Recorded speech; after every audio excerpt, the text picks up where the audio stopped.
आज मैं आपको कुछ ऐसी बातें बताना चाहता हूँ कि एक एलिमेंट होती है माइस्थेनिया ग्रेविस। ये माइस्थेनिया ग्रेविस एक ऑटो इम्यून डिजीज है और इसमें न्यूरोनल और मसल के बीच में एंटीबॉडीज आ जाती हैं जो कि बॉडी में खुद ही प्रोड्यूस हो जाती हैं अपने ही एंटीजन के अगेंस्ट। इसकी वजह से जो नर्व सेंसेशन है वो नर्वस सिस्टम से मसल्स में नहीं पहुंच पाती और इसकी वजह से हमारी वीकनेस हो जाती है मसल्स में और वो प्रॉपर फंक्शन नहीं करती। ये कभी कभी बहुत इमरजेंसी प्रोड्यूस करती है जिसमें कि रेस्पिरेटरी सिस्टम तक भी इन्वॉल्व हो जाता है और व्यक्ति को हॉस्पिटलाइज कराना पड़ता है और वेंटिलेशन पर रखना पड़ता है। ये डिजीज क्योरेटिव तो नहीं है लेकिन इसमें लाइफ लॉन्ग सुपरविजन और ट्रीटमेंट की ज़रूरत पड़ती है। ट्रीटमेंट संभव है लेकिन continue watch and continue treatment बहुत ज़रूरी है क्योंकि पेशेंट में कभी भी किसी भी तरह के सिम्टम आ सकते हैं। यह डायग्नोसिस भी हो जाती है जैसा कि मैंने बताया कि मसल वीक हो जाती हैं और सबसे पहले आई की मसल वीक होती हैं जिससे कि डिप्लोपिया हो जाता है यानी डबल विजन हो जाता है और हाथ पैर तक की भी मसल कमज़ोर हो जाती हैं और जैसा पहले ही मैंने बताया कि रेस्पिरेटरी सिस्टम भी इन्हीं मसल्स के इन्वॉल्वमेंट की वजह से होकर एक इमरजेंसी प्रोड्यूस कर देता है।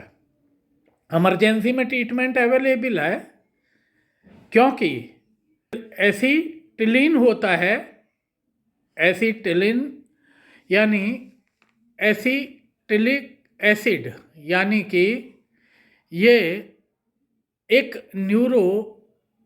इसको मैं एक टर्म में ये कहना चाहता हूँ कि एक एसिटाइलिन ट्रांसमीटर होता है नर्व में जो कि वो ट्रांसफ़र नहीं हो पाता और इसी के लिए एक एसिटाइलिन वजह से कभी कभी एक थाइमस ग्लैंड में थाइमोमा हो जाता है, ये कैंसर हो जाता है यानी कैंसर के या इसमें एक बड़ी हो जाती है ये थाइमस ग्लैंड और उसको यदि निकाल दिया जाए तो उससे भी व्यक्ति इम्प्रूव्ड हो जाता है। लेकिन वही बात है कि कंप्लीटली क्योरेटिव होना बहुत मुश्किल है, इसलिए मेंटेनेंस इसका मेन ट्रीटमेंट है। तो जैसा कि मैंने आपको बताया डायग्नोसिस भी हो जाता है, साइन और सिम्टम भी हैं, ट्रीटमेंट भी है और किस वैरायटी की बीमारी है वो भी बताया। तो इसलिए हमको इस डिजीज में यही ध्यान रखना है कि डॉक्टर के पास जल्दी से जल्दी पहुँचें और यदि किसी फ्लाइट में भी जर्नी कर रहे हैं तो वहाँ भी अपना मेडिकल किट साथ में रखें। कहीं भी हों आप, अपना मेडिकल किट तो आपको रखना ही पड़ेगा और जो मेडिसन है और ट्रीटमेंट है और सुपरविजन है और डॉक्टर के पास जाना है, उसकी सलाह लेनी है, वो तो आपको सब कुछ करना ही पड़ेगा। इस तरह आप इस पर काबू पा सकते हैं। और मैंने सुना है कि अमिताभ बच्चन जी भी इस बीमारी से ग्रसित हैं और उनको 84 में ये बीमारी हुई थी, 84 में। तो इससे आप जान सकते हैं कि प्रोग्नोसिस ठीक ही है यदि हम ठीक ठाक अपने को रख पाते हैं और ट्रीटमेंट ले पाते हैं। इसमें सभी तरह का खाना खाना भी बहुत ज़रूरी है। मिक्स खाना खाओ, सारे न्यूट्रिएंट उसमें मिलेंगे। मेडिटेशन करो और विपासना करो। उसी के साथ साथ थोड़ा एक्सरसाइज भी करो।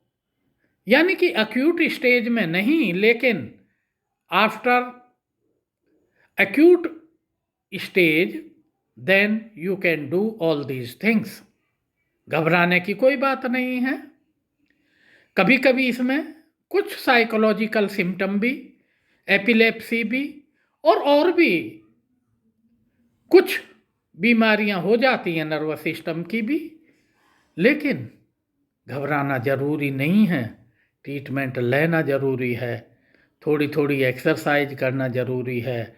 अपनी साइको को फिट रखना ज़रूरी है। और इस दुनिया में जब जीना है तो खूब मस्त होकर जियो, इंजॉय करो, सोचा विचारी बिल्कुल मत करो। आपके हाथ में कुछ नहीं है, सब कुछ उसी दाता ने दिया है। जिस दिन हमारे दिन पूरे हो जाते हैं उस दिन वो ले जाएगा। हम चिंता क्यों करें? हमारे पास क्या था? सब कुछ उसी ने दिया। ये जन्म भी उसी ने दिया, और जिस दिन मृत्यु आएगी उसको भी खुश होकर गले लगाएंगे। Thank you. और आप अपना ध्यान रखेंगे और मेरे इस वीडियो को यानी कि चैनल को आप लाइक करेंगे और लाइक के साथ में सब्सक्राइब करेंगे, शेयर भी करेंगे। मेरी ये आशा है। Thank you. नमस्कार।